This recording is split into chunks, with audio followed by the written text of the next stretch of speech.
చదవండి. ఫిలిప్పీయులకు రాసిన పత్రిక 4వ అధ్యాయము 4వ వచనం. ఎల్లప్పుడూను ప్రభువునందు ఆనందించుడి. మరలా చెప్పుదును ఆనందించుడి. దేవునికి స్తోత్రం. చెప్పాలందరూ గట్టిగా హల్లెలూయా. అపోస్తుడైన పౌలు గారు ఫిలిప్పీ పట్టణంలో ఉన్న సంఘానికి ఈ పత్రిక రాస్తూ ఆయన ప్రభువునందు ఆనందించుడి, మరలా చెప్తున్నాను ప్రభువునందు ఆనందించుడి అని చెప్తూ ఉన్నాడు. చాలా జాగ్రత్తగా గమనించాలి. సంఘము ఆనందంగా ఉండాలి అనేది దేవుని ప్రగాఢ వాంఛ, దేవుని లోతైన కోరిక. ఏ తల్లిదండ్రులైనా పిల్లలు ఎప్పుడూ సంతోషంగా ఉండాలనే కోరుకుంటారు. పిల్లలు దుఃఖంలో ఉండాలని ఏ తల్లిదండ్రులు కోరుకోరు. పిల్లలు సమస్యలో ఉండాలని ఏ తల్లిదండ్రులు కోరుకోరు. పిల్లలు కన్నీళ్లు పాలవ్వాలని ఏ తల్లిదండ్రులు కోరుకోరు. అలాగే మన తండ్రి అయిన దేవుడు కూడా ఆయన పిల్లలమైన మనము ఎల్లప్పుడూ ఆనందంగా ఉండాలనే ఆయన కోరుకుంటున్నాడు. సంతోషంగా ఉండాలనే ఆయన కోరుకుంటూ ఉన్నాడు. అయితే అపోస్తలుడు పౌలు గారు ఫిలిప్పీ పట్టణానికి పత్రిక రాస్తూ మీరు ఎల్లప్పుడూ ఆనందంగా ఉండాలి, మరలా చెప్తున్నాను, మీరు ఎల్లప్పుడూ ఆనందంగానే ఉండాలి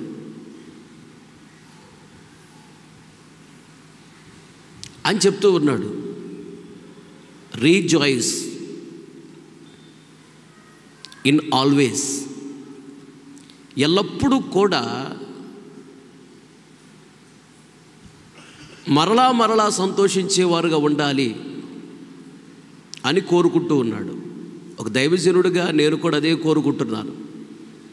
మీరు ఎల్లప్పుడూ సంతోషంగా ఉండాలని. అలాగే పరిశుద్ధాత్మ దేవుడు కూడా సంఘమైన మనం ఎల్లప్పుడూ ఆనందంగా ఉండాలని కోరుకుంటూ ఉన్నాడు. మన దేవుడు ఎవరంటే ఆయన సేవకుని యొక్క క్షేమాన్ని చూసి ఆనందించే దేవుడు. మనం క్షేమంగా ఉండాలని ఆయన కోరుకుంటూ ఉంటాడు. మనం ఆనందంగా ఉండాలని ఆయన కోరుకుంటూ ఉంటాడు. అయితే ఆనందంగా ఉండాలనే అందరూ కోరుకుంటారు. మీరు కూడా ఆనందంగా ఉండాలనే కోరుకుంటారు. కానీ నిజమైన ఆనందాన్ని ఎవరు అనుభవించలేకపోతూ ఉన్నారు. ఎందుకంటే ఈ లోకములో మనుషుల ద్వారా ఆనందము కరువు అవుతుంది. అనగా కొందరికి భర్త ద్వారా ఆనందం కరువు అవుతుంది, కొందరికి భార్య ద్వారా ఆనందం కరువు అవుతుంది,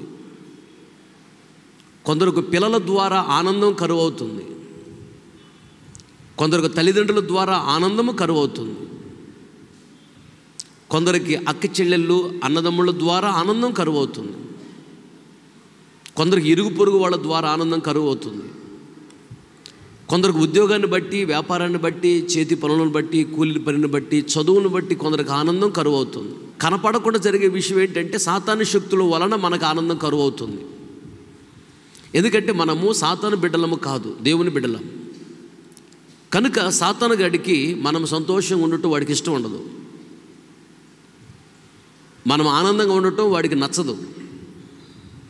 అందుకని మనల్ని బాగా ఇబ్బంది పాలు చేయాలని, మన ఆనందాన్ని వాడు దోచుకోవాలని శత ప్రయత్నాలు చేస్తూ ఉంటాడు. కనుక మనం ఆనందంగా ఉండాలనుకుంటున్నా ఆనందంగా ఉండలేము. కానీ మన దేవుడు కోరుకునేది ఏంటంటే మనం ఆనందంగా ఉండాలని. ఫిలిప్పీ పట్టణంలో ఉన్న సంఘములో కూడా మన సంఘంలో ఉన్నట్లుగానే రకరకాల సమస్యలు, బాధలు ఉంటాయి. వాళ్ళు ఆనందంగా ఉండలేకపోతున్నారు. కానీ దైవజనుడు అంటాడు మీరు ఆనందంగా ఉండాలి అంటాడు. ఈ మాట ఎలా చెప్పగలిగాడు? ఎందుకు చెప్తున్నాడు ఈ మాట అంటే అదే ఫిలిప్పీయులకు రాసిన పత్రిక 4వ అధ్యాయము 3వ వచనం చూడండి. అవును, నిజమైన సహకారి ఆ స్త్రీలు క్లెమెంతోతోను నా ఇతర సహకారులతోను సువార్త పనిలో నాతో కూడా ప్రయాసపడిన వారు కనుక వారికి సహాయము చేయమని నిన్ను వేడుకొనుచున్నాను.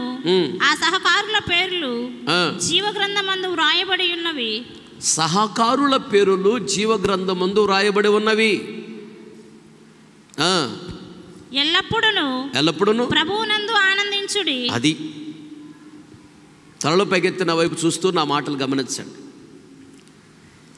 ఎలా ప్రభువునందు ఆనందించాలి, మేము ఎలా ఆనందించగలము? మాకున్న సమస్యలు మామూలు సమస్యలా అని వాళ్ళు అంటారు.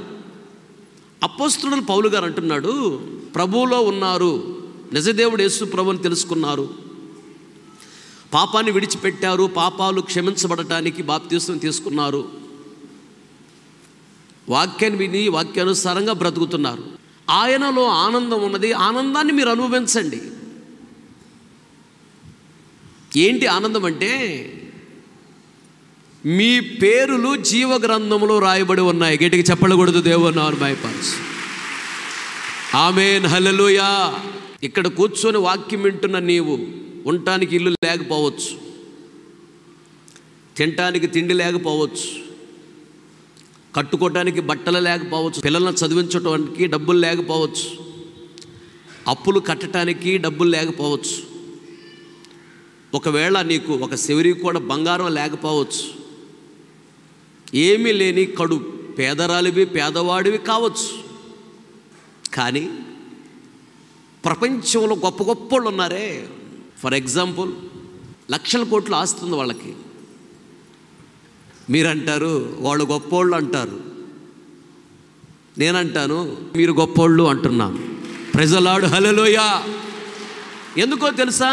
వాళ్ళ పేరులు పరలోకముల జీవ గ్రంథములో లేవు. సస్తే ఎక్కడికి వెళ్తారు వాళ్ళు? అగ్నిగుండానికి. మనకు ఏమీ లేకపోయినా పేరు జీవగ్రంథంలో ఉన్నది. అందుకు నువ్వు సంతోషంగా చప్పట్లు కొట్టాలి. ప్రైజ్ ది లార్డ్, హల్లెలూయా. నాకు అది లేదు ఇది లేదు నీ ఏడవగాక. సడన్గా దేవుడు ఇప్పుడు పిలిచాడా, దేవుడు వచ్చాడా, డైరెక్ట్గా వెళ్ళిపోతావు ఇంకా దేవుని రాజ్యానికి. అక్కడికి వెళితే ఇక అప్పులు లేవు, రోగాలు లేవు, నిందలు లేవు, అవమానాలు లేవు, దరిద్రత లేదు, కరువు లేదు, అసలు రేపేంటి అని వెతకాల్సిన అవసరం లేదు, పిల్లల ఫీజులు ఎలా కట్టాలి అని ఆలోచించాల్సిన అవసరం లేదు, ఎగ్జామ్స్ రాయాలి ఎగ్జామ్స్ దగ్గరికి వస్తానే భయపడాల్సిన అవసరం లేదు, కష్టపడి ఉద్యోగం సంపాదించుకుని ఉద్యోగం వచ్చిన తర్వాత అని ఆలోచించాల్సిన అవసరం లేదు, అసలు దేని గురించి నువ్వు ఆలోచించాల్సిన అవసరం లేదు. పరలోక రాజ్యానికి వెళితే 24 గంటలు గొప్ప ఆనందం ఉంటుంది. గట్టిగా చప్పట్లు కొడుతూ దేవుని నామమున మహిమపరచు. ఆమేన్, హల్లెలూయా. దానిని బట్టి నువ్వు ఆనందించాలి. ఈ లోకముల ఆస్తులను బట్టి కాదు ఆనందించాల్సింది. ఇవి ఏవి శాశ్వతము కాదు. ఈ లోకములో ఉన్న బంగారం అంతా ఇచ్చిన కొనలేనిది పరలోక రాజ్యం. ఈ లోకంలో డబ్బులన్నీ ఇచ్చిన కొనలేనిది పరలోక రాజ్యం. ఈ లోకంలో వజ్రాల వైడూర్యాలన్నీ ఇచ్చినా కొనలేనిది పరలోక రాజ్యం. అంత విలువైన పరలోక రాజ్యాన్ని దేవుడు నీకు ఇవ్వటానికి ఆయన జీవగ్రంథంలో నీ పేరు రాసుకున్నాడు. అందుకు నువ్వు ఆనందంగా ఉండాలి. దేవునికి స్తోత్రం, హల్లెలూయా. ఇది 4 రోజుల జీవితం, నీటి మీద బుడగలాంటి జీవితం. అది లేదు ఇది లేదు పొరపాటు నేను బాధపడకు. దీని గురించి అస్సలు బాధపడద్దు. ఆయనకి ఇష్టమైతే ఇస్తాడు, ఆయనకి ఇష్టమైతే ఇవ్వడు, వదిలేసి. మెయిన్ అసలు అది కోట్ల సంవత్సరాలు ఉండేది పరలోక రాజ్యం. అక్కడ నీ పేరు రాశాడు దేవుడు. ఇక అంతకంటే ఏం కావాలి? అందుకు నీవు ఆనందించు. మరలా చెప్తున్నా ఆనందించు అంటున్నాడు. యేసు ప్రభు నిజమైన దేవుడు అని తెలుసుకున్నావా? మనసుని మార్చుకున్నావా? బాప్తిసం తీసుకున్నావా? ఆ రోజే నీ పేరు జీవగ్రంథంలో రాయబడింది. కానీ నీకు మంచి ఉద్యోగమే ఉన్నా, మంచి వ్యాపారమే ఉన్నా, డబ్బులే ఉన్నా, బంగారమే ఉన్నా, మంచి కారే ఉన్నా, మంచి బిల్డింగే ఉన్నా, పేరు ప్రతిష్టలు ఉన్నా, ఎన్ని ఉన్నా, సహోదరి సహోదరుడా, నువ్వు బాప్తిసం తీసుకోలేదంటే నీ పేరు అక్కడ జీవగ్రంథంలో లేదు. సడన్గా దేవుడు వచ్చాడా, పిలిచాడా? అగ్నిగుండమే, తప్పదే. అలాగే అక్కడ రాయబడిన మాట ఏంటంటే వాళ్ళు సహకారులుగా ఉన్నారు, వారు పేరు జీవగ్రంథంలో ఉన్నది, ఆనందించండి అంటున్నాడు. నడిపిస్తున్న సేవకుడికి సహకారిగా ఉండాలి, అనగా సపోర్టుగా ఉండాలి. నడిపించే సేవకుడి మీద రిపోర్ట్ ఇచ్చే వ్యక్తిలాగా ఉండకూడదు, అంటే కంప్లైంట్ ఇచ్చే వ్యక్తిలాగా ఉండకూడదు. అన్న వాళ్ళని ప్రేమిస్తాడు, మనల్ని ప్రేమించడు, వాళ్ళంటే ఇష్టం వీళ్ళంటే ఇష్టం ఉండదు. అట్లా పరిశుద్ధమైన స్థలం నిలబడి చెప్తున్నా, నాకు ఎవరో ఎక్కువ కాదు ఎవరో తక్కువ కాదు, అందరూ సమానమే. కాకపోతే ఆత్మీయంగా ఉండేవాళ్ళు నాకు దగ్గరగా ఉంటారు, ఆత్మీయంగా ఉండలేని వాళ్ళు నాకు దూరంగా ఉంటారు, అంతేకా. నేను అందరి దగ్గరగానే ఉంటాను. ఆత్మీయంగా ఉండేవాళ్ళు నాకు దగ్గరగా ఉంటారు, ఎందుకంటే ఆత్మీయంగా ఉండకపోతే ఒప్పుకొని నేను, బ్రదర్ తప్పది చేయగాక, అలాంటి బట్టలు వేసుకున్నావేంటి, అట్లా క్రాప్ చేసుకున్నావేంటి, అలాంటి చెప్పులు వేసుకోవచ్చా, ప్రతిదీ కట్ చేస్తాను నా దగ్గరికి వస్తే. అందుకని ఆత్మీయంగా ఉండేవాళ్లే నా దగ్గర రావడానికి ఇష్టపడతారు, ఆత్మీయత లేని వాళ్ళు నా దగ్గరికి రారు. అందరూ సమానమే, ఎక్కువ తక్కువ ఉండదు. ముందు కొడుకు పుట్టాడు నీకు, ఆ కొడుకు పుట్టినటువంటి 5 సంవత్సరాలకు ఒక కొడుకు పుట్టాడు, 5 సంవత్సరాల క్రితం ఒక కొడుకు పుట్టాడు కదండి, కొత్తగా పుట్టినటువంటి కొడుకుని చంపుకుంటావా? సరే కొత్తగా పుట్టినోడు ఉన్నాడు కదా అని చెప్పేసి పెద్ద కొడుకుని చంపుకుంటావా? పెద్దోడు కావాలి, చిన్నోడు కావాలి, ఇద్దరూ నీ పిల్లలే కదా. అలా కొత్తగా వచ్చినోడు చిన్నపిల్లలు అయితే, పాతోళ్ళు పెద్ద పిల్లలు, అందరూ కావాలి, అందరూ సమానమే. ఎందుకంటే దేవుని ఆత్మచేత నడిపించబడేవాడిని, తారతమ్యాలు నాలో ఉండవు. కనుక రిపోర్ట్ ఇవ్వకూడదు సేవకుడి మీద. నీవు నడిపిస్తున్న సేవకుడికి ఎప్పుడైతే నువ్వు సపోర్ట్గా ఉంటావో అప్పుడు నీ పేరు జీవగ్రంథములో పదిలంగా ఉంటుంది. బాప్తిసం తీసుకున్నప్పుడు జీవగ్రంథంలో పేరు రాస్తాడు. ఆ పేరు కొట్టివేయకుండా అలాగే ఉండాలంటే సంఘములో సేవకుడికి సహకారిగా ఉండాలంట. సేవకుడిని కన్నీళ్లు పెట్టిస్తూ, సేవకుడిని దుఃఖపరుస్తూ, సేవకుడిని బాధ పెడుతూ, సంఘానికి కీడు చేస్తూ, సేవకుడికి కీడు చేస్తూ, సేవకుడి గురించి విరోధంగా మాట్లాడుతూ, విరోధంగా ప్రవర్తిస్తూ ఉంటే ఆయనకు కోపం వచ్చి ఆ పేరు ఏం చేస్తాడు? తుడిచివేస్తాడు. అక్కడ దాకా తెచ్చుకోకూడదు, ఆయన కోపం రేపకూడదు. అలా బైబిల్లో చాలామంది పేర్లు తుడిచివేశాడు ఆయన. సౌలు పేరు దేవుడు తుడిచివేశాడు. అభిషేకించబడిన వాడే, ప్రవచించిన వాడే, ఇశ్రాయేలుకి మొట్టమొదటి రాజు, ఆయన మించిన గొప్పడు ఆ ప్రాంతంలో ఎవడో లేడు. 12 గోత్రాల్లో దేవుడు ఏరి కోరి ఏర్పాటు చేసుకున్నాడు, ఆయన్ని అభిషేకించాడు. కానీ నడిపిస్తున్న దైవ సమయాలను నీళ్లు పెట్టి ఇబ్బంది పెట్టాడు. అందుకు దావీదు దైవ సేవకుడికి ఎలా ఉన్నాడు? సపోర్ట్గా ఉన్నాడు. అందుకు దావీదు పేరుని దేవుడు రాశాడు జీవగ్రంథంలో, దాన్ని పదిలంగా కాపాడాడు. ఈ లోకంలో దావీదును బాగా కనపరిచాడు. దేవుని రాజ్యంలో దావీదు ఉన్నతమైన స్థితిలోనే ఉన్నాడు. దేవునికి స్తోత్రం. దావీదు సపోర్ట్గా ఉన్నాడు సేవకులకి. సౌలు రాజు సేవకులకి ఇబ్బందికరంగా ఉన్నాడు. ఆనందించండి, మీ పేరులు జీవగ్రంథాలు ఉన్నాయి. కన్ను మూస్తే అక్కడికి వెళ్ళిపోతాం. కోట్ల సంవత్సరాల గొప్ప సంతోషము, సమాధానం, ఏ సమస్యలు ఉండవు. ఆ రాయబడిన పేరు పదిలంగా ఉండాలి అంటే సంఘానికి సపోర్టుగా ఉండాలి, సేవకుడికి సపోర్టుగా ఉండాలి. నువ్వు సేవకుడికి విరోధంగా నువ్వు మాట్లాడకూడదు, ప్రవర్తించకూడదు. నడిపిస్తున్న సేవకుడికి విరోధంగా ప్రవర్తించే వాళ్ళతో స్నేహం కూడా చేయకూడదు. సేవకుడికి విరోధంగా మాట్లాడుతూ ప్రవర్తించే వాళ్ళతో చేతులు గెలిపావా, వాళ్ళతో మాట్లాడావా, నీ పేరు కూడా కొట్టేస్తాడు. జాగ్రత్త. సంఘం యేసయ్యది. అక్కడ క్లియర్గా రాయించి పెట్టాడు, పరలోకములో మీ పేరు రాయబడి ఉన్నాయి, ఆనందించండి. అయితే వీళ్ళెవరంట? సహకారులంట. అది ఒక విషయం. అలాగే యెషయా గ్రంథం 65 అధ్యాయం 17, 18 వచనాలు. నేను క్రొత్త ఆకాశమును క్రొత్త భూమిని సృజించుచున్నాను. మునుపటివి మరువబడును. జ్ఞాపకమునకు రావు. అసలు ఈ జ్ఞాపకానికి కూడా రావంట. నేను సృజించుచున్న దానిని గురించి మీరు ఎల్లప్పుడూ హర్షించి ఆనందించుడి. నిశ్చయముగా నేను యెరూషలేమును ఆనందకరమైన స్థలముగాను, ఆమె ప్రజలను హర్షించు వారిని గాను సృజించుచున్నాను. చాలు. యెరూషలేము అనగా సంఘం. సంఘాన్ని ఆనందించే వారుగా సృజించుచున్నాడంట ఆయన. అంటే మారుస్తున్నాడు అని అర్థం. క్రొత్త ఆకాశమును, క్రొత్త భూమిని సృజించుచున్నాను అన్నాడు. సృష్టిస్తున్నాను, కలుగ చేస్తున్నాను అన్నాడు. మునుపటివి ఉండవంట. అంటే ముందు ఉన్నటువంటి పాత ఆకాశం పాత భూమి ఉండదు అని అక్కడ చెప్పాడు. ఇంకెక్కడైనా చెప్పాడా? అదే ప్రకటన గ్రంథం 21వ అధ్యాయం 1వ వచనంలో ఉంటుంది ఆ మాట. అంతటి నేను క్రొత్త ఆకాశమును క్రొత్త భూమిని చూచితిని. మొదటి ఆకాశమును అదుగో పాత ఆకాశము పాత భూమి గతించిపోయెను. చాలు. తలల పైకెత్తి నా వైపు చూస్తూ నా మాటలు గమనించండి సహోదరి సహోదరులారా. ఇప్పుడు మనం చూస్తున్న ఈ భూమి ఉందా? ఈ భూమి ఉండదు. మనం చూస్తున్న ఆకాశం పైన ఈ ఆకాశం ఉండదు. దేవుడు తీసేస్తాడు. భూమి మీద ఉన్నటువంటి దేవుని బిడ్డలను పరలోక రాజ్యాన్ని తీసుకెళ్తాడు. దేవుని నమ్మని వారిని పట్టుకుని అగ్నిగుండంలో పడేస్తాడు తీసుకెళ్ళి. ఈ భూమి మీద మనుషులు ఉండరు కదా, అప్పుడు ఈ భూమిని ఆకాశాన్ని తీసేస్తాడు. ఇది మొదటి ఆకాశం మొదటి భూమి తీసేస్తాడు. క్రొత్త ఆకాశము క్రొత్త భూమిని సృజిస్తున్నాడంట. అవి పరలోక రాజ్యమునకు సాదృశ్యం. పరలోక రాజ్యము 4 భాగాలుగా ఉంది. ఒకటి నూతన సియోను, ఇప్పుడు నేను నిలబడింది నూతన సియోను. 2 నూతన యెరూషలేము, ఇది మీరు కూర్చున్నది మందిరము, నూతన యెరూషలేము. నూతన ఆకాశం, టెంట్లో ఉన్నారే అది నూతన ఆకాశం. రూముల ముందు ఉన్నటువంటి కారులు ఉన్నాయే అది నూతన భూమి. ఇలా 4 భాగాలుగా ఉండిద్ది. సమర్పించుకున్న సేవకులు నూతన సియోనులో ఉంటారు. యేసయ్య కూడా ఇక్కడే ఉంటాడు. వివాహం చేసుకున్నటువంటి సేవకులు విశ్వాసులు అలా కొంచెం దూరంగా ఉంటారు. అది యెరూషలేములో ఉంటారు. అయితే ఇక్కడ మనం గమనించినట్లయితే ఆత్మీయ అర్థము ఆకాశము భూమి అనగా ఇంకొక అర్థం ఏంటంటే మత్తయి సువార్త 5వ అధ్యాయము 34-35 వచనాలు చూడు. నేను మీతో చెప్పున్నదేమనగా ఎంత మాత్రము ఒట్టు పెట్టుకొనవద్దు, ఆకాశము తోడని ఒట్టు పెట్టుకోవద్దు. ఎందుకంటే అది దేవుని సింహాసనము, ఆయన సింహాసనం. అది భూమి తోడనవద్దు, భూమి తోడని ఒట్టు పెట్టుకోవద్దు. భూమి ఎవరిదంట? అది ఆయన పాదపీఠము, ఆయన పాదాలు పెట్టుకున్నటువంటి పాదపీఠము. దాని గురించి ఇంగ్లీష్లో ఫుట్ స్టూల్ అని రాయబడదు. పాదాలు పెట్టుకునే బల్ల అంట భూమి.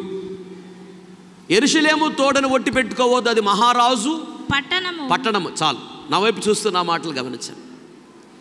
ఆయన నూతన ఆకాశమును సృజించుచున్నాడు, నూతన భూమిని సృజించుచున్నాడంట.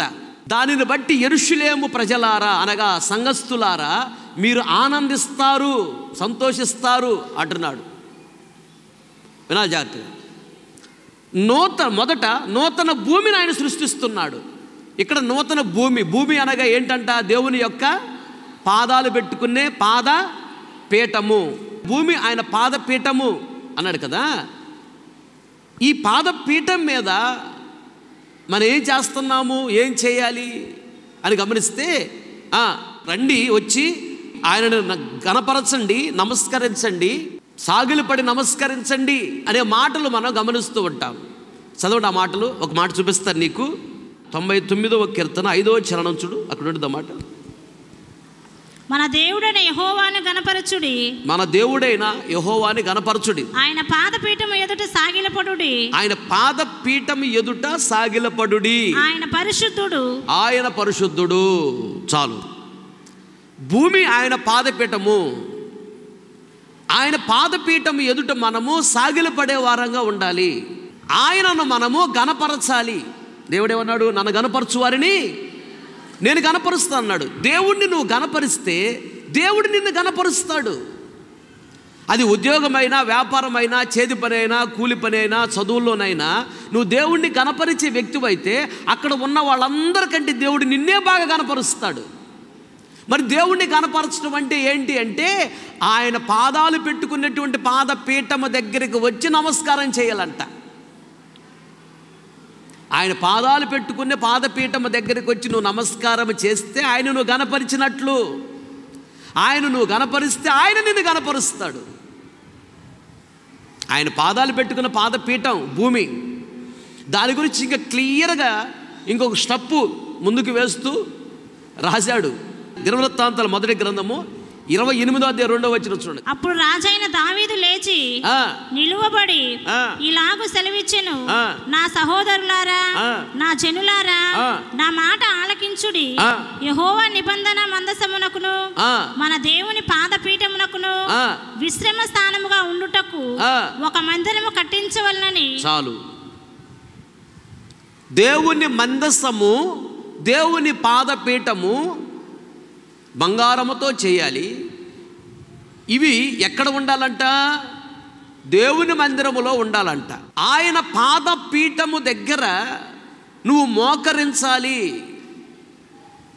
వినాలి. మరి ఆయన పాదపీఠం ఎక్కడ ఉంది అంటే మందిరములో ఉంది ఆయన పాదపీఠం. ఉదాహరణకి సినిమా హాల్లోకి వెళ్ళి నేను ప్రార్థన చేస్తానంటే దేవుడు ఆడికి వస్తాడా? అది అపవిత్రమైన స్థలము. ఆయన పాదపీఠం అక్కడ ఉండదు. ఆయన పాదాలు అక్కడ ఉండవు. ఆయన పాదాలు పెట్టుకునే పాదపీఠము భూమి మీద ఉన్నది. భూమి మీద కూడా ఎక్కడ ఉన్నది అంటే మందిరంలో ఉంది. ఎన్ని పనులున్నా ఆదివారం ప్రక్కన పెట్టి మందిరానికి రావాలి. నీవు మందిరానికి వచ్చి నువ్వు మోకరించి ప్రార్థన చేయాలి, ఉపవాసాలు ఉండాలి, కన్నీళ్లు కార్చాలి. మందిరానికి వచ్చి నువ్వు పశ్చాత్తాపంతో ప్రార్థన చేయాలి. మందిరానికి వచ్చి మోకరించి నువ్వు తీర్మానంతో ప్రార్థన చేయాలి.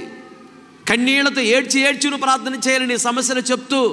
ఇలా ఎప్పుడైతే నువ్వు మందిరానికి వచ్చి మందిరములో నువ్వు ప్రార్థన చేస్తావో ఆయన పాదపీఠము ఎదుట నువ్వు సాగిలపడ్డావు కనుక దేవుడు నిన్ను గణపరుస్తాడు. దేవునికి స్తోత్రం. గణపరిచి దేవుడు నీకు ఆనందాన్ని ఇస్తాడు. అది ఆనందించు అంటున్నాడు కదా. ఆనందం ఎలాగొచ్చిందంటే ఇది, ఆయన పాదపీఠం ఎదుట సాగిలపడినప్పుడు నీకు ఆనందం వచ్చింది. భూమి ఆయన పాదపీఠం అయినా అన్ని చోట్ల ఉండదు. ఆయన పాదపీఠం, ఆయన పాదాలు ఎక్కడ ఉంటాయి అంటే మందిరంలో ఉంటాయి. ఇది పరిశుద్ధమైన స్థలం కాబట్టి ఆయన పాదాలు ఇక్కడ ఉన్నాయి కాబట్టి ఆయన పాదపీఠం ఇక్కడ ఉన్నది. ఎన్ని పనులున్న ప్రక్కన పెట్టి ఆదివారం తప్పనిసరిగా నువ్వు మందిరంలో ఉండాలి. ఆదివారం మందిరంలో ఉండకుండా నువ్వు ఏ పనికి వెళ్ళి రూపాయి మిగలు గుర్తుపెట్టుకో. ఆదివారం మందిరానికి రాకుండా ఆపేటువంటి కోట్ల రూపాయలు లాభం వచ్చే పనేనా? అది వేస్ట్. ఎన్ని కోట్ల ఉపయోగం? ఆయన పాదపీఠం ఎదుట ఆదివారం రాగానే వచ్చి మోకరించాలి, ఇక్కడ ప్రార్థన చేయాలి. అలా నువ్వు మందిరానికి వచ్చి మోకరించి స్తుతించినా, ప్రార్థన చేసినా, కన్నీళ్ళు కార్చినా, పశ్చాత్తాపడినా, తీర్మానం చేసుకున్నా, ఉపవాసం ఉన్నా, ఆయన సన్నిధిలో వాక్యమే విన్నా, పరిచర్య చేసినా, ఆయన సన్నిధిలో కానుకే ఇచ్చినా, దశంభాగమే ఇచ్చినా, ఆయన పరిచర్యలోకి వచ్చి నువ్వు ఏది చేసినా, బైబిలే చదివినా, వాక్యాన్నే విన్నా, ఆయన పాదపీఠము ఎదుట నువ్వు ఉన్నావు కాబట్టి ఆయన నువ్వు గణపరుస్తున్నావు కనుక ఆయన నిన్ను గణపరుస్తాడు, నిన్ను ఆయన ఆనందింపచేస్తాడు. దేవునికి స్తోత్రం. ఇద్దరు అక్క చెల్లెళ్ళు ఉన్నారు. ఒక ఆవిడ మందిరానికి వచ్చి ఆయన పాదపీఠం ఎదుట కూర్చొని ఆయన గణపరుస్తుంది. ఇంకో ఆవిడ ఆదివారం చేనికి వెళ్ళి అక్కడ సైతానుగాడు పాదపీఠం దగ్గర కూర్చుంది. ఆదివారం మందిరం మానేసి నువ్వు ఎక్కడికి వెళ్ళినా సాతానుగాడు పాదపీఠం దగ్గర ఉన్నావని అర్థం, వాడిని గణపరుస్తున్న అర్థం. ఆదివారం ఎన్ని పనులున్నా ప్రక్కన పెట్టి మందిరానికి వచ్చి దేవుని సన్నిధిలో మోకరిస్తే నువ్వు దేవుని పాదపీఠాన్ని గణపరుస్తున్నావు అని అర్థం. ఆదివారం మందిరం మానేసి వెళ్ళే వాళ్ళందరూ కూడా సాతాను పాదపీఠాన్ని గణపరుస్తున్నారు. ఆదివారం మందిరానికి వచ్చి దేవుని సన్నిధిలో గడిపేవాళ్ళు దేవుని పాదపీఠాన్ని గణపరుస్తున్నారు. ఆయన నూతన భూమిని సృష్టిస్తున్నాడంట. అనగా నూతన పాదపీఠాన్ని దేవుడు సృష్టిస్తున్నాడు. అంటే ఇప్పుడు వరకు నీ జీవితంలో ఒక నూతనమైన పాదపీఠము లేదు, అనగా నూతనమైన ప్రార్థనా జీవితం లేదు. ఇక నుంచి దేవుడు ఒక నూతన సంవత్సరంలో నూతనమైన ప్రార్థనా జీవితం నీకు అనుగ్రహించబోతున్నాడు. ఈ ప్రార్థనా జీవితం అనేటువంటి ఈ పాదపీఠము ద్వారా దేవుడు నిన్ను గొప్పగా దీవించబోతూ ఉన్నాడు. ఆమేన్, హల్లెలూయా. ఏది వచ్చినా జనాల దగ్గరికి వెళ్ళి మనుషులకు చెప్పుకోవటం వల్ల నీకు అవమానం జరిగిద్ది. మోకరించి దేవునికి చెప్పు అంతే. ఆయన పాదాలు పట్టుకో. ఏ సమస్య వచ్చినా మందిరానికి వచ్చి మోకరించి ఆయన పాదాలు పెట్టుకో. మందిరంలో కన్నీళ్ళు కార్చి ఏడు, మందిరంలో తీర్మానం చేసుకో, మందిరంలో వాక్యాన్ని విను, వాక్యాన్ని చదువు, మందిరంలో పరిచర్య చేయి, మందిరంలో కన్నీరు కార్చు. దేవుని కనుదృష్టి మందిరం మీద ఉంటుంది. ఆయన పాదపీఠం ఈ మందిరంలో ఉంది. ఇక్కడికి వచ్చి నువ్వు ఏ పని చేసినా ఆయన పాదపీఠం మీద మోకరిస్తున్నావు అని అర్థం. క్రొత్తగా ఆయన భూమిని సృజిస్తున్నాడు, అనగా భూమి అనగా ఆయన పాదపీఠము. క్రొత్త ప్రార్థనా జీవితానికి సాదృశ్యంగా ఉన్నది. ఆమేన్, హల్లెలూయా. నీకు ఒక క్రొత్త ప్రార్థనా జీవితాన్ని ఇవ్వాలని ఆశపడుతున్నాడు దేవుడు. ఆయన పాదాలు ఎల్లప్పుడూ నీ ఒడిలో ఉంచాలని ఆశపడుతున్నాడు. ఆయన పాదాలు పట్టుకోగలిగామంటే దేవుని కనికరము, దయ దిగి వస్తుంది. దేవునికి స్తోత్రం. ఎవరైనా ఎంతో కోపంతో ఉన్నప్పుడు పెద్దోళ్ళు ఎవరైనా ఏం చేస్తారు? గబక్కని వెళ్ళి అయ్యా తప్పు అయిపోయిందని వాళ్ళ కాలమే పడతారు. ఎందుకు? వాళ్ళ దయ, వాళ్ళ కనికరము వీళ్ళ మీదకి వస్తుందని. మనుషులే అంత కనికరిస్తే దేవుడు ఎంత కనికరం గలవాడు? ఆయన అసలు ఎవరు? కనికరా స్వరూపుడు, ఆయన స్వరూపమే కనికరం. యేసయ్య అంత కనికరము ఎవరి దగ్గర దొరకదు. మనుషుల దగ్గరికి వెళ్ళి కాళ్ళమే పడితేనే కనికరం దొరుకుతుంది కదా. మరి యేసయ్య కాళ్ళమే పడితే కనికరం దొరకదా? దొరుకుతలేదా? అది కనుక ఆయన పాదపీఠము నీ ఒడిలో పెడుతున్నాడు, ఆయన పాదాలు నీ ఒడిలోకి వస్తున్నాయి అనగా ఆయన దగ్గరకు వస్తున్నాడు. నీకు ప్రార్థనా జీవితం ఇస్తున్నాడు. ఆయన పాదాలు పట్టుకుని గంటల గంటల ప్రార్థన చేయటం నేర్చుకో. ఇక నుంచి దేవుడు నిన్ను గణపరిచి ఆయన నిన్ను బాగా ఆనందింపజేయబోతున్నాడు. ఆమేన్. చెప్పాలని గట్టిగా హల్లెలూయా. ఆయన పాదాలు ఇప్పుడు నీ దగ్గరకు వస్తున్నాయి. బాగా ప్రార్థన చేయి, బాగా గంటల గంటల ప్రార్థనలు గడపడం నేర్చుకో.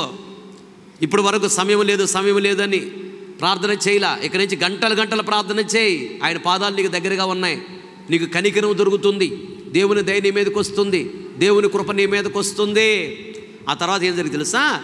ఆయన భూమిని సృజించుతున్నాడు, ఆ తర్వాత ఆకాశాన్ని కూడా సృజించుచున్నాడు. ఆకాశంలో ఏముంది? ఆయన సింహాసనం ఉంది. ఇక్కడ భూమి మీద ఆయన పాదపీఠం ఉంది, ఆకాశంలో ఆయన సింహాసనం ఉంది. ఈ భూమి మీద పాదపీఠాన్ని పట్టుకొని మనము బ్రతిమలాడుకునే వారం అయితే ఆయన మనల్ని చేయబట్టుకుని పైకి లేపి ఆయన సింహాసనం మీద తీసుకెళ్ళి కూర్చోబెడతాడు. ప్రజలాడు హల్లెలూయా. అందుకనే అంటాడు ప్రకటన గ్రంథం 3:21 చూడు, నేను జయించి నా తండ్రితో కూడా ఆయన సింహాసనం కూర్చుండి ఉన్న ప్రకారము జయించు వానిని నాతో కూడా, అదిగో నాతో కూడా నా సింహాసనం నందు కూర్చుండనిచ్చేదను. చాలు. తలపైకెత్తిన వైపు చూస్తున్న మాటలు గమనించండి. యేసయ్య అంటున్నాడు, నేను జయించి నా తండ్రి సింహాసనం మీద నేను కూర్చున్న ప్రకారము నా వలే జయించు వానిని నాతో కూడా. నా తండ్రి సింహాసనం అంటే ఇప్పుడు ఏమంటున్నాడు? నా సింహాసనం నేను జయించాను, తండ్రి నాకు ఇచ్చాడు, ఇప్పుడు నాది మీకు ఇస్తాను అంటున్నాడు. ఆయన ఆకాశమును సృజించుతున్నాడు అనగా సింహాసనాన్ని మన కొరకు సృజిస్తున్నాడు. భూమిని సృజించుతున్నాడు అనగా భూమి ఆయన పాదపీఠం. ఆయన పాదాలు పట్టుకుని ప్రార్థన చేయటం నేర్చుకుంటే నెక్స్ట్ ఆయన సింహాసనం మీద తీసుకుని కూర్చోబెడతాడు. సింహాసనం పరలోక రాజ్యానికి వెళ్ళి కోట్ల సంవత్సరాల గొప్ప ఆనందాన్ని అనుభవించాలంటే ఇక్కడ పాదపీఠం యొద్ద సాగిలపడటం నేర్చుకోవాలి. ఎలా సాగిలపడాలంట? శోభావంతుడా నీ సన్నిధిలో సాగిలపడి నమస్కారము చేయుటయేనా శోభాతిశయమునకు సంస్కారము. నీ ఎదుటనే తలదించుట నా శ్రేయస్సుకు శ్రీకారము. నీ ఎదుటనే తలదించుట నా శ్రేయస్సుకు శ్రీకారము. నా ఆత్మాభివృద్ధికి అలంకారము. శోభావంతుడా.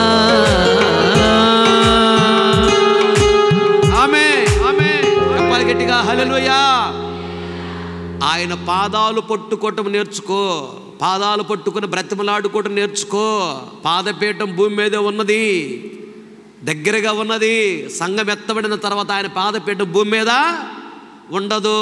లేదా చనిపోయిన తర్వాత ఆయన పాదాలు పట్టుకోవడానికి అవకాశం ఇంకా ఉండదు. బ్రతికి ఉండగానే ఆయన పాదాలు పట్టుకోవాలి. కనికరము దొరుకుతుంది, దయ దొరుకుతుంది, కృప దొరుకుతుంది. ప్రతి చిన్నదానికి మోకరించి దేవునికి చెప్పు. అది పాదపీఠం ఎదుట సాగిలపడుటని. ఆదివారం వచ్చిందా, ఎన్ని పనులు ప్రక్కన పెట్టి మన దగ్గర అంతే. ఏ సమస్య వచ్చినా మోకరించి ప్రార్థనలో గడుపు. ఆయన పాదాలు పట్టుకో, ఆయన పాదపీఠం ఎదుట సాగిలపడు, ప్రార్థన చేయడం నేర్చుకో.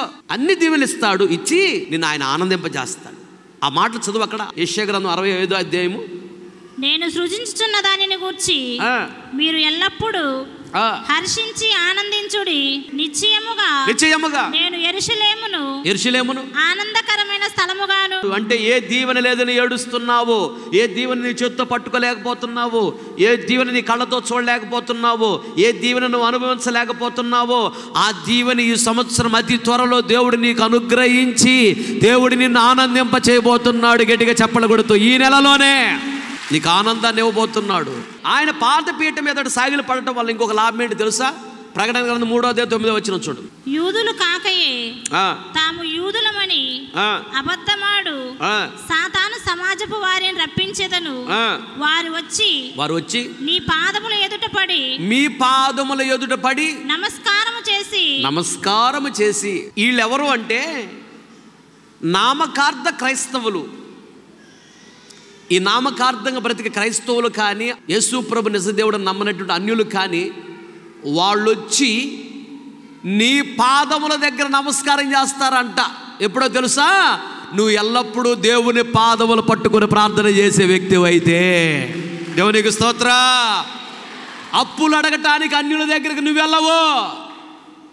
నామకార్థంగా బ్రతికే వాళ్ళ దగ్గరికి అప్పులు అడగటానికి నువ్వు వెళ్ళవు. వాళ్ళే అప్పులు అడగటానికి నీ కాళ్ళ దగ్గరికి వచ్చేటట్టుగా దేవుడు చేయబోతున్నాడు.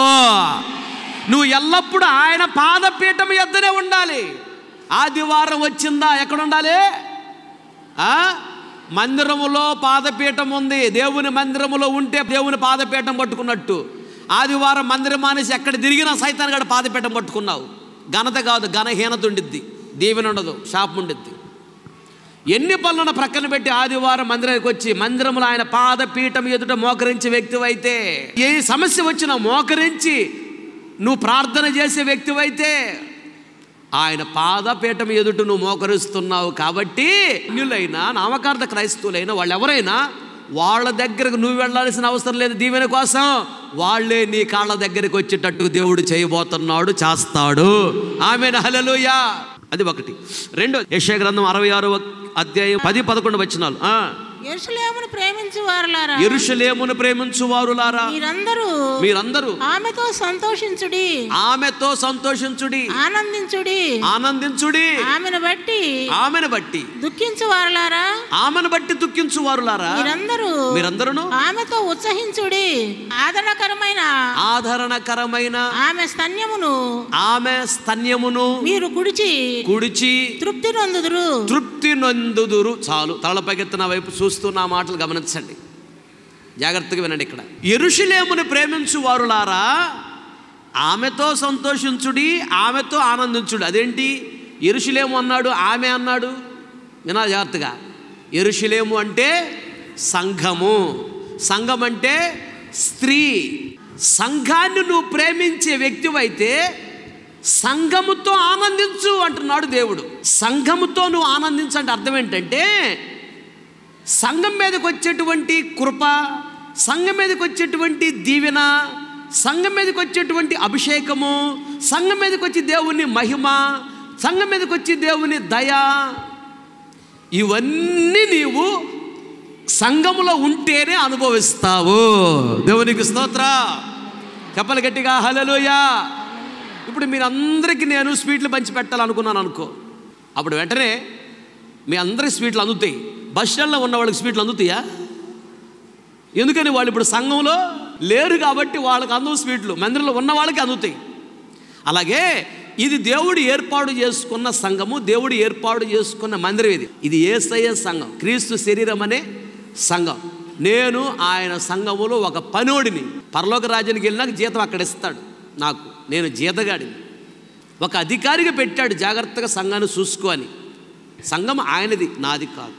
అయితే సంఘాన్ని ఇచ్చాడు కాబట్టి ఈ సంఘం మీదకి కృప పంపిస్తాడు, ఈ సంఘం మీదకి దేవుడు దయ చూపిస్తాడు, ఈ సంఘం మీదకి దేవుడు దీవెన పంపిస్తాడు, ఈ సంఘం మీదకి దేవుడు అభిషేకాన్ని పంపిస్తున్నాడు, ఈ సంఘం మీదకి సకల ఆశీర్వాదాలు పంపిస్తున్నాడు. సంఘాన్ని చూసుకోవడానికి దేవుడే దిగి వస్తున్నాడు.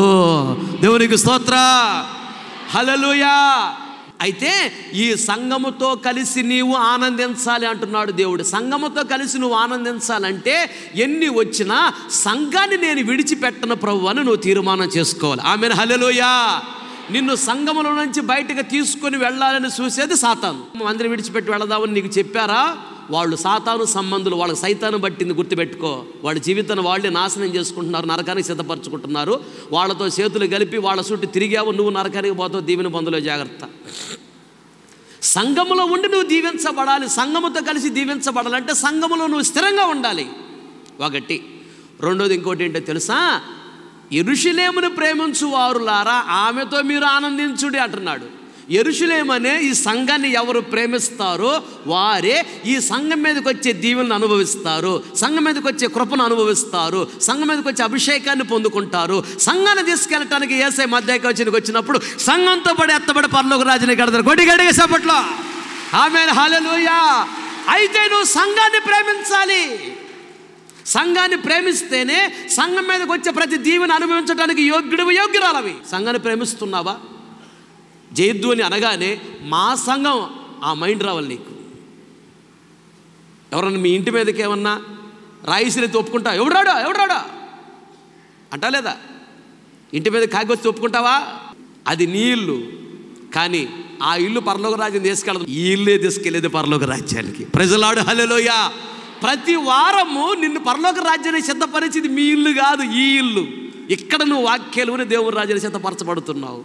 ఈ ఇల్లు నేను సిద్ధపరిచేది. ఇది దేవుడు మనకిచ్చిన ఇల్లు. చేయొద్దు అని అనగానే అది మాది, మా మందిరము, మా పరిచర్య, దేవుడు మాకిచ్చిన పరిచర్య. ఆ మైండ్ రావాలి నీకు. అలాగే మీ అందరికీ ఉండవలసిన మనసు, దేవుడు మమ్మల్ని ప్రేమించి జయద్దు మినిస్ట్రీ మాకిచ్చాడు. ఆ మినిస్ట్రీ ద్వారా మమ్మల్ని దీవించాలని, మినిస్ట్రీ ద్వారా ఆశీర్వదించాలని, మినిస్ట్రీ ద్వారా అభిషేకించాలని, ఆ మినిస్ట్రీ ద్వారా సిద్ధపరచాలని, ఆ మినిస్ట్రీ ద్వారా పరలోక రాజ్యాన్ని తీసుకెళ్ళాలని. ఇది మాది అని నువ్వు ప్రేమించగలగాలి. ఇది నాది అని నువ్వు ఎప్పుడైతే ఈ మందిరాన్ని ప్రేమిస్తావో, ఈ సంఘం మాది అని నువ్వు ప్రేమించగలుగుతావో, అప్పుడే ఈ సంఘం మీదకి వచ్చి అన్ని దీవెనలు పొందడానికి యోగ్యురాలవి. ఈ సంఘంతో పాటు ఎత్తబడి పరలోక రాజ్యానికి వెళ్ళటానికి యోగ్యురాలవి. ఇక్కడ ఆనందాన్ని అనుభవిస్తావు. దేవుడు సంఘాన్ని పిలిచినప్పుడు సంఘంతో పాటు తీసుకుని వెళ్ళి పరలోక రాజ్యంలో కోట్ల సంవత్సరాలు దేవుడు ఆనందాన్ని ఇస్తాడు. దేవునికి స్తోత్రం. నాది అని నువ్వు ప్రేమించగలవాల. నాది కాదని మైండ్ నీకు వచ్చిందా? దేవుడేమంటాడు తెలుసా? నీవు నా బిడ్డవు కాదు అంటాడు. నువ్వు నా సేవకుడు, నా సేవకురాలు కాదు అంటాడు. ఇది మనది, దేవుడు మనకిచ్చాడు, మన పరిచర్య. అలా నువ్వు ప్రేమించగలగాలి. 66వ అధ్యాయం యెషయా గ్రంథం 10-11 వచనాలు. యెరూషలేమును ప్రేమించు వారులారా మీరందరూ ఆమెతో సంతోషించుడి. యెరూషలేము అనేటువంటి సంఘముతో సంతోషించండి, ఆనందించండి. అది ఆమెను బట్టి దుఃఖించు వారులారా అనగా సంఘము కొరకు ఎవరైతే కన్నీళ్లు కారుస్తారో మీరందరూ ఆమెతో ఉత్సాహించుడి అనగా సంఘం మీదకి వచ్చేటువంటి ఉత్సాహాన్ని దేవుడు నీకు అనుగ్రహించాలి అంటే నీవు సంఘము కొరకు కన్నీళ్లు కార్చే అనుభవం ఉండాలి. దేవునికి స్తోత్రం. నువ్వు సంఘము కొరకు కన్నీళ్లు కార్చేటువంటి వ్యక్తివైతే కష్టాన్ని నుంచి విడిపిస్తాడు, కన్నీళ్ళ నుంచి విడిపిస్తాడు, అప్పుల నుంచి విడిపిస్తాడు, రోగాల నుంచి విడిపిస్తాడు, సమస్యల నుంచి విడిపిస్తాడు. విడిపించి దేవుడు నిన్ను ఉత్సాహపరుస్తాడు. అయితే ఏం చేయాలి ఇప్పుడు అంటే సంఘాన్ని ప్రేమించాలి. నీ సమస్య అన్నిటి నుంచి విడిపించి దేవుడు నీకు ఉత్సాహాన్ని ఇవ్వాలంటే సంఘము కొరకు కన్నీళ్లు కార్చి ప్రార్థన చేయాలి. దేవునికి స్తోత్రం. తర్వాత ఇంకొక దీవెన కూడా ఉంది అక్కడ క్రింద. కన్నీళ్లు కార్చి ప్రార్థన చేసే వ్యక్తి అయితే కింద చదువు. తర్వాత ఆనందకరమైన ఆమె స్తన్యమును మీరు కుడిచి తృప్తి నొందెదరు. చాలు. ఇంకొకటి మూడోదిగా సంఘానికి ఆనందాన్ని ఇవ్వబోతున్నాడు, ఉత్సాహాన్ని ఇవ్వబోతున్నాడు, తృప్తిపరచబోతున్నాడు దేవుడు. ఆమేన్. తృప్తి అంటే ఏ దీవెన లేదని అసంతృప్తి చెందుతున్నావో అన్ని దీవెనలు దేవుడు నీకు అనుగ్రహించి దేవుడు మీ అందరినీ తృప్తిపరచబోతున్నాడు. గట్టిగా చెప్పకూడదు, దేవుని నామమున మహిమపరచు. ఆమేన్. చెప్పాలి గట్టిగా, హల్లెలూయా. దీవెన లేదని అసంతృప్తి చెందుతున్నావు కదా, దీవెనలన్నిచ్చి దేవుడు నిన్ను తృప్తిపరచబోతున్నాడు. అయితే తృప్తిపరచాలి అంటే ఆమె స్తన్యమును కుడిచి నీవు తృప్తిపరచబడాలంటున్నాడు. ఆమె అనగా సంఘము, స్తన్యం అనగా రొమ్ము భాగము. స్తన్యమును కుడిచి తృప్తిపరచబడాలంటే సంఘం అనే స్త్రీ దగ్గర పాలు త్రాగి నువ్వు తృప్తిపరచబడాలంటున్నాడు. సంఘం అనే స్త్రీ దగ్గర పాలు తాగటం అంటే అర్థం ఏంటంటే, పాలు అంటే వాక్యము. దేవునికి స్తోత్రం, హల్లెలూయా. ఈ సంఘములోకి పరిశుద్ధాత్మ దేవుడు పంపిస్తున్న వాక్యానికి నువ్వు లోబడాలి. కఠినముగా వచ్చినా, ఆదరణతో వచ్చినా, ప్రేమతో వచ్చినా, నవ్విస్తూ వచ్చినా, మిమ్మల్ని కొంచెం కవిస్తూ వచ్చినా, వాక్యం ఎలా వచ్చినా వెంటనే వాక్యానికి లోబడు, వాక్యానికి భయపడు, వాక్యానికి విధేయత చూయించు, వాక్యానుసారం నడవడం ప్రారంభించు. అప్పుడు ఏం జరుగుతుందో తెలుసా? ఏ దీవెన లేదని అసంతృప్తి చెందుతున్నావో అన్ని దేవుని దేవుడు నీకు అనుగ్రహించి దేవుడు నిన్ను తృప్తిపరచబోతున్నాడు. ఆమేన్. కనుక ఆనందించు. మరలా చెప్తున్నాను, ఆనందించు అన్నాడు. ఆనందం ఎలా వస్తుందో చెప్తున్నాడు. అలాగే చదవండి మత్తయి సువార్త 5వ అధ్యాయము 11-12 వచనాలు. నా నిమిత్తము జనులు మిమ్మల్ని నిందించి హింసించి మీ మీద అబద్ధముగా చెడ్డ మాటలల్లా పలుకున్నప్పుడు, నీ మీద అబద్ధంగా చెడ్డ మాటలల్లా పలుకున్నప్పుడు మీరు ధన్యులు సంతోషించి ఆనందించుడి పరలోకమందు మీ ఫలము అధికమగును. మీ తోడుకోడలు, ఆడబిడ్డ, అత్తమామలు, ఇరుగు పొరుగు యేసు ప్రభు నమ్ముకున్నావని, ప్రార్థనకు వస్తున్నామని నిందించి మాట్లాడుతున్నారా? అవమానపరిచి మాట్లాడుతున్నారా? ఎగతాళి హేళనగా మాట్లాడుతున్నారా? నీ భర్త కానీ, భార్య కానీ, పిల్లలు కానీ, అక్క చెల్లె కానీ, అన్నదమ్ములు కానీ ప్రార్థనకు వస్తున్న యేసుప్రభు నమ్ముకున్నావని హింసిస్తున్నారా? నిన్ను లేనిపోయిన అబద్ధాలు చెప్పి మీ అత్త మామ నీ భర్త చేత కొట్టిస్తున్నారా? అబద్ధాలకు చెప్పి, సాడీలు చెప్పి, చెడ్డ మాట్లాడాలని పలుకుతున్నారా నీ మీద? నువ్వు నా కొరకు నిందలు, అవమానాన్ని సహించుకుంటున్నావు, శ్రమలను భరిస్తున్నావు. కాబట్టి నీవు ధన్యుడవు, ఆశీర్వదించబడిన వ్యక్తివి నీవు. ఆమేన్, హల్లెలూయా. అందుకని ఏం చేయాలంట? ఏడవటం కాదు, సంతోషంగా ఉండు, ఆనందించు. దేవునికి స్తోత్రం. ఎందుకు తెలుసా? నీ ఫలము పరలోకమందు అధికమగును, లేదా గొప్పది అగును. నీకు ఫలమిస్తాడు. ఫలము అనగా, ఫలము అంటే నాము తినే వాటిని ఫలాలు అంటారు. అది పాగాదు, రెండో పావుడది ఫలము. ఫలము అంటే అర్థం ఏంటంటే రాబోవు ప్రయోజనము, రాబోవు దీవెన అని అర్థం. దేవునికి స్తోత్రం, హల్లెలూయా. నీకు రాబోవు దీవెన చాలా గొప్పది.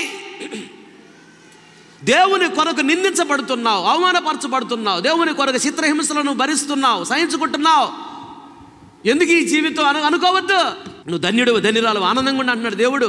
నీ ఫలము అధికమవుతుంది అనగా నీకు నేను ఇవ్వబోయే ఆశీర్వాదము చాలా గొప్పది. దేవునికి స్తోత్రం.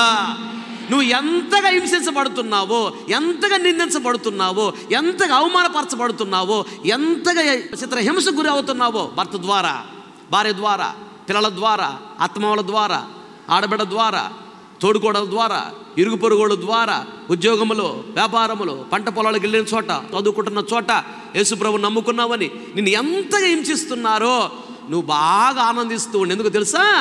నీ ఫలము అధికమవుతుంది. యేసుప్రభు నమ్ముకున్నావమ్మా, ఏం బాగుపడ్డావమ్మా? పిల్లలు పుట్టారా? అప్పులు తీరాయా? రోగం పోయిందా? దేవుని దృష్టిలో ఇవన్నీ కూడా దిస్ ఈజ్ మిస్లీనియస్. ఇవన్నీ కూడా చాలా చిన్ని చిన్ని దీవెనలు దేవుడి దృష్టిలో. ఆయన నీకు పెద్ద గొప్ప గొప్ప దేవుళ్ళు ఇవ్వాలని ఆశపడుతున్నాడు. పెనిన్నాకి ఇచ్చినట్టుగా అన్నాకి పిల్లలు ఇవ్వాలని దేవుడు ఎప్పుడు ఇచ్చేసేవాడు. పెనిన్న పిల్లలు పుట్టారు, ఏమయ్యారో తెలియదు. కానీ ఆలస్యమైన హన్నాకి ఇచ్చినటువంటి కుమారుడు రాజులను అభిషేకించేటువంటి చిచ్చర పిడుగో సమయాలు ఆలస్యమైన గొప్ప దీవెనిచ్చాడు.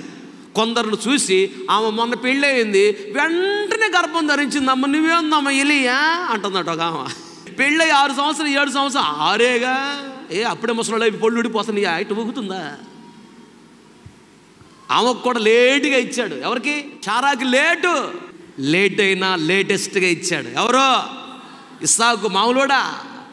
గొప్పవాడు ఇస్సాకు. ఇస్సాకు దీవెన చూస్తే రాజులకే వ్యసనం కలిగిందంట. ఇస్సాకు ఊరకట్టి విత్తనం చల్లిన బతికేదంట. ఇస్సాకు సంతానమే కదా.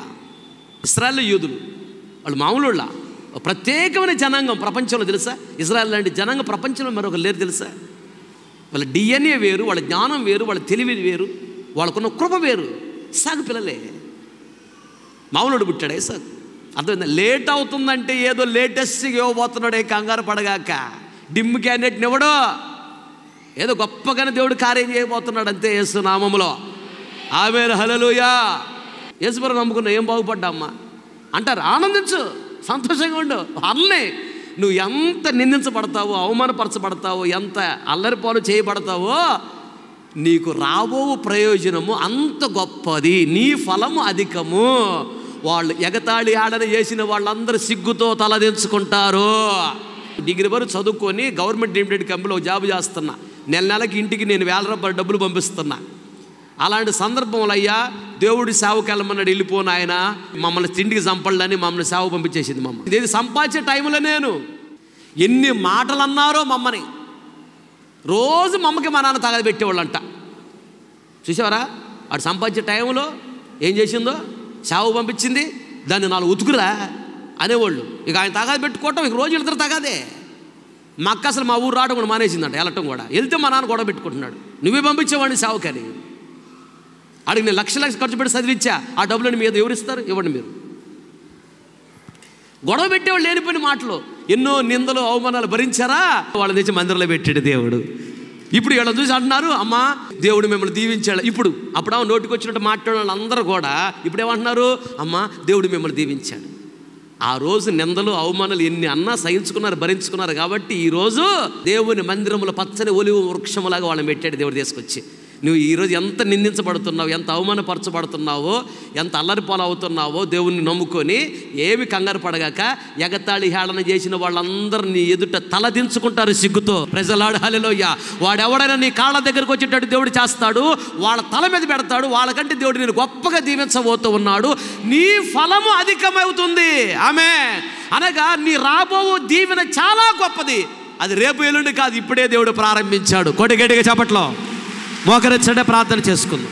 మహాగణుడా, మహోన్నతుడా, నిత్య నివాసి, నీ బంగారు పాదములకు ఎనలేని స్తోత్రాలు చెల్లిస్తున్నాను. ఈరోజు ఆత్మస్వరూపికి మా మధ్యకి దిగవచ్చి మీద ఆస్తుడిగా మరుగుపరచి సంఘాన్ని ఆదరిస్తూ, ఓదారుస్తూ, బలపరుస్తూ, తృప్తిపరుస్తూ, సేద తీరుస్తూ, హెచ్చరిస్తూ మీరు మాట్లాడిన ప్రతి మాటలను బట్టి స్తోత్రం, స్తోత్రం, స్తోత్రం. ఆనందించుడి. మరలా చెప్తున్నాను, క్రీస్తు యేసునందు ఆనందించుడని మీ లేఖనాలు సెలవిస్తూ ఉన్నాయి. ఎల్లప్పుడూ మేము ఆనందించే వారంగా ఉండాలని మీరు మాకు తెలియజేస్తూ ఉన్నారు. ప్రభువా, ఎందుకు ఆనందించాలో కూడా మీరు మాకు బయలుపరిచినందుకు స్తోత్రం. ఈ లోకంలో ఏది లేకున్నా, ఈ లోకం అది అశాశ్వతమైనదని, శాశ్వతమైన రాజ్యము మా కొరకు ఉన్నదని తెలియజేస్తూ, మీ రాజ్యములో దేవ జీవ గ్రంథంలో మా పేరులు రాయబడి ఉన్నాయని మీరు మాకు తెలియజేసేందుకు స్తోత్రాలు చెల్లిస్తూ ఉన్నాం. ప్రభువా, ఇది 4 రోజుల జీవితం, క్షణభంగురము, నీటి మీద బుడగలాంటి జీవితం. పరలోక రాజ్యము కోట్ల సంవత్సరాలు ఉండేదని, ఆ రాజ్యములో ప్రవేశిస్తే దుఃఖము లేదని, కన్నులు లేవని, అప్పులు లేవని, రోగాలు లేవని, నిందలు లేవని, అవమానం లేదని, హింస లేదని, బాధలు లేవని, ఎల్లప్పుడూ గొప్ప శాంతి, సంతోషము, సమాధానం అక్కడ మా కొరకు దాగి ఉన్నదని దానిని గుర్తు చేసుకుంటూ దానిని బట్టి మేము సంతోషించే వారంగా ఉండాలని మీరు మాకు తెలియజేసినందుకు స్తోత్రం, స్తోత్రం, స్తోత్రమయ్యా. దేవా, క్రొత్త ఆకాశమును, క్రొత్త భూమిని సృజించుస్తున్నాను అని మీరు తెలియజేస్తూ వచ్చారు. ప్రభా దేవా, క్రొత్త భూమిని మీరు ఏర్పాటు చేస్తూ ఉన్నారు. భూమి అనగా నీ పాదపీఠమని, పాదపీఠం అనగా ప్రార్థనా జీవితమని. దేవా, పాదపీఠం మీ మందిరంలో ఉన్నదని, ఎన్ని ఉన్న ప్రక్కన పెట్టి ప్రతి ఆదివారం మందిరానికి వచ్చి మీరు సన్నిధిలో మోకరించి స్తుతించాలని, గణపరచాలని, ప్రార్థన చేయాలని, పశ్చాత్తాపడాలని, తీర్మానం చేసుకోవాలని, కన్నీళ్లు కార్చాలని, వాక్యాన్ని చదవాలని, వాక్యాన్ని వినాలని, వాక్యాన్ని ధ్యానించాలని, దేవా నీ చిత్తమై సంపూర్ణంగా నెరవేర్చాలని, అప్పుడు మీ పాద సన్నిధిలో మేము నమస్కారం చేస్తున్నామని, సాగిల పడుతున్నామని మీరు మాకు నేర్పించినందుకు స్తోత్రం. ఎప్పుడైతే ఇలా సాగిలపడి నమస్కారం చేస్తామో దేవాన్ని మేము ఘనపరుస్తున్నామని, కనుక నీ యొద్ద నుండి మేము ఘనతను అనుభవించగలమని, ప్రతి దీవెన పొందుకొని ఆనందాన్ని అనుభవించగలమని మీరు మాకు నేర్పించారు. స్తోత్రం. అలా భూమిని సృజించుతున్నారు. ప్రార్థన జీవితాన్ని మా కొరకు మీరు ఏర్పాటు చేస్తున్నందుకు స్తోత్రం. మీ పాద సన్నిధిని మాకు దగ్గరగా ఉంచినందుకు నీకు స్తోత్రమయ్యా. అలాగే నూతన ఆకాశం కూడా సృజిస్తున్నానని, నూతన ఆకాశం అనగా నీ సింహాసనమని, ఇక్కడ మీ పాద సన్నిధిలో మేము గడిపినప్పుడే దేవా మీ రాజ్యానికి రాగలమని, మీ సింహాసనమే మేము కూర్చుండగలమని మీరు మాకు తెలియజేసినందుకు స్తోత్రం. ఏ చిన్న సమస్య వచ్చినా దేవా మీ పాద సన్నిధిలో మోకరించి దేవా నీకు ప్రార్థన చేసే వ్యక్తులు అయితే నిందించేవారు, అవమానపరిచేవారు, కన్నీళ్ళు పెట్టించేవాళ్ళు, హేళన చేసేవాళ్ళు, ఎగతాళి చేసేవాళ్ళు అందరూ కూడా మా కాళ్ళ దగ్గరకు వచ్చేటట్లుగా చేయటానికి సిద్ధముగా ఉన్న దేవానికి స్తోత్రము, స్తోత్రము, స్తోత్రం. కానీ ఎల్లప్పుడూ నీ పాద సన్నిధిలో మేము బ్రతిలాడుకునేవారు ఉండాలని తెలియజేస్తారు అయ్యా, స్తోత్రం. రెండవదిగా ప్రభువా తండ్రి, యెరూషలేమును ప్రేమించాలని, యెరూషలేము కొరకు కన్నీళ్లు కార్చాలని, యెరూషలేము యొక్క పాలును మేము త్రాగాలని, యెరూషలేము అనగా సంఘమని, సంఘాన్ని ప్రేమించాలని, సంఘము కొరకు కన్నీరు కార్చి ప్రార్థన చేయాలని, అయ్యా సంఘములోకి దేవా మీరు పంపిస్తున్న వాక్యం విని వాక్యానుసారంగా మేము బ్రతకాలని, అప్పుడే ఆనందాన్ని మేము అనుభవించగలమని, ప్రతి ఆశీర్వాదాన్ని పొందుకొని ఈ సంఘాన్ని మేము ప్రేమించే వరంగా ఉండాలని, అప్పుడు సంఘం మీదకి వచ్చే అభిషేకాన్ని, సంఘం మీదకి వచ్చే ఆనందాన్ని, సంఘం మీదకి వచ్చే ఆశీర్వాదాన్ని, సంఘం మీదకి వచ్చేటువంటి కృపను సంఘాన్ని తీసుకెళ్ళటానికి మీ దేవదూతలు వచ్చినప్పుడు ఎత్తబడతామని, ఈ సంఘం మీదకి పంపిస్తున్న ప్రతి దీవెన కను దృష్టిలో మేము ఉంటామని మీరు మాకు తెలియజేసినందుకు స్తోత్రము, స్తోత్రము, స్తోత్రమయ్యా. ఏ దీవెన లేదు అసంతృప్తి చెందుతున్నామో ప్రభువా, ప్రతి దీవెన పొందుకొని తృప్తి చెందగలమని, సంఘం మీదకి వచ్చి వాక్యం విని వాక్యానుసారంగా మేము బ్రతకాలని మీరు మాకు తెలియజేసినందుకు నీకు స్తోత్రాలు చెల్లిస్తాం. మూడోదిగా ప్రభువా దేవా, నేను నమ్ముకుని నీ కొరకు మేము బ్రతుకుతూ ఉన్నప్పుడు నిందలు వస్తాయి, అవమానాలు వస్తాయి, దరిద్రత ఎదురవుతుంది, కరువు ఎదురవుతుంది, కన్నీళ్ళు ఎదురవుతాయి, సమస్యలు ఎదురవుతాయి, చిత్రహింస ఎదురవుతుంది, శ్రమలు ఎదురవుతాయి. ఎన్ని వచ్చినా ప్రభువా నా మంచి కోసమని సహించుకొని భరించుకొని మేము ముందుకు కొనసాగించబడే వారంగా ఉండాలని, ముందుకు సాగిపోయే వారంగా ఉండాలని, అప్పుడే మేము ధన్యులమని, అప్పుడే మేము ఆశీర్వదించబడిన వారమని, ముందు గతి రానే వస్తుందని, రాబో దినాల్లో మా దీవెన గొప్పగా ఉంటుందని, మా దీవెన అధికముగా ఉంటుందని, ఎంతగా హింసించబడతామో, ఎంతగా ఇక్కడ ప్రభువా శ్రమపరచబడతామో, ఎంత హేళనకి గురి చేయబడతామో అంతగా రాబో దినాల్లో దీవెన మేము అనుభవిస్తామని, ఘనతను అనుభవిస్తామని, ఆశీర్వాదం అనుభవిస్తామని, రాబో ప్రతిఫలాన్ని మేము అనుభవిస్తామని, అది చాలా అధికమైనదని, మీ రాజ్యంలో ప్రవేశించి మీ రాజ్యంలో దీవెని మేము అనుభవించగలమని బహుతేటగా మీరు మాకు తెలియజేసినందుకు స్తోత్రం, మాతో మాట్లాడినందుకు స్తోత్రం. ఇతమని వాక్యం రా కాకూడదు, విన్న ప్రతిగుండల వాక్యాన్ని స్థిరపరచు, వాక్యానుసారమైన జీవితం అనుగ్రహించండి, పశ్చాత్తాప కనిటాత్మని కొమ్మరించండి, మనోన్నత్రాలు వెలిగించండి, భయభక్తి చేత నింపండి, కృతజ్ఞత చేత నింపండి. మీ బిడ్డలు బయలుదేరి వెళుతున్నారు, మీ సన్నిధిని సమకర తోడుగా ఉంచండి, సకాలంలో క్షేమంగా గమ్యం చేర్చమని నేను అడుగుతున్నాను ప్రభువా. బిడ్డలందరిని ఆశీర్వదించండి. ఈ వాగ్దానము ఈరోజు మందిరంలో అడుగుపెట్టి ఎవరైతే వాక్యం మీద సరి చేసుకున్నారో, తీర్మానం చేసుకున్నారో, ఈ బిడ్డలందరినీ జ్ఞాపకం చేసుకొని, మీ రక్త మాంసాల పాలు పంపులు పొందిన బిడ్డలందరూ జ్ఞాపకం చేసుకొని, ఈ వాగ్దానం అక్షరాలు ఇప్పుడే నెరవేర్చడం ప్రారంభించినందుకు స్తోత్రం. మా కళ్ళతో చూసినట్లుగా, చెవులతో వినినట్లుగా అద్భుతాలు ప్రారంభించిన స్తోత్రం, ఆశ్చర్యకార్యాలు ప్రారంభించిన స్తోత్రం, ఆత్మకార్యాలు ప్రారంభించినందుకు నీకు స్తోత్రం, స్తోత్రం, స్తోత్రం. దుఃఖాన్ని సంతోషంగా మార్చండి, కన్నీటి నాట్యంగా మార్చండి, ఆనందింప చేస్తానన్నారు ప్రభువా. ఏ దీవెలేంద్ర బాధపడుతున్నా దీవెల చేత నింపి ప్రతిబిడ్డను ఆనందింప చేయమని అడుగుతున్నానయ్యా. సాతాను సిగ్గు వంచిన రోదన కలుగునట్లుగా ఆనందింప చేయమని అడుగుతున్నా. అలా దీవించి హెచ్చించి గణపరచి నీ ఘనమైన నామానికి మాత్రమే మహిమ తెచ్చుకోమని యేసయ్య అతి పరిశుద్ధమైన నామములు అడిగి పొంది ఉన్నాము తండ్రి, ఆమేన్. మన తండ్రి అయిన దేవుని ప్రేమ, కుమారుడు యేసుక్రీస్తు వారి కృప, పరిశుద్ధాత్మని అన్యోన్య సహవాసము, సన్నిధి చేరిన మనకు ప్రపంచంలోని సకల కోటి పరిశుద్ధులందరకు, మరి ముఖ్యముగా వాక్యాన్ని మేము తీర్మానం చేసుకుని ప్రజలను దృష్టి ఉంచి ఆశీర్వదించి అంతవరకు దేవుడు నడిపించునుగాక. ఆమేన్. హల్లెలూయా, హల్లెలూయా, హల్లెలూయా. మీ అందరికీ నా హృదయపూర్వకమైన వందనాలు తెలియజేస్తున్నాను.